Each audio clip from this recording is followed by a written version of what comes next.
How are you? Hope you're fine now. Hope you have a good day, guys. So after a long time, again, I'm talking about Algorand coin, guys.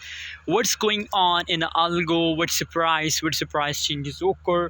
What will be the next move of Algo? We discuss these all things in this video. And guys, as in the future, Algo will give you profit or loss. We discuss these all things, so stay here, guys. And guys, before starting this video, if you are new on my channel or if you don't subscribe our channel, so please, I request everybody to subscribe now.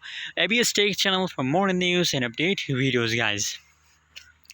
At this time, if we talk about the Algo price, so absolutely, guys, you can see here, very congratulations to all of you, because as you can see here that Algo price moving upward hour by hour, day by day, guys.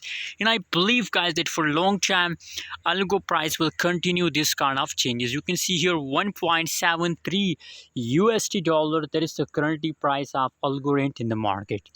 Other side, if you talk about the changes update of Algorand, so 5.51% positive changes occur. That's really good, guys. It's very good for all of you. Other side, you can see your trading volume, market cap, fully diluted market cap, everything, guys. As I told you about Algorand in the start of this video, that Algo is in the pumping mode, guys. So that's why I already recommend for all of you that it's holding time. Never decide to sell. Just hold for a long time. You will get a huge profit, guys, if you hold for a long time, guys. So just hold, never decide to sell, guys. Anyway, so what you think about Algorand? What's your opinion? What's your prediction about Algo? Also share in the comment box, and don't forget to subscribe channel.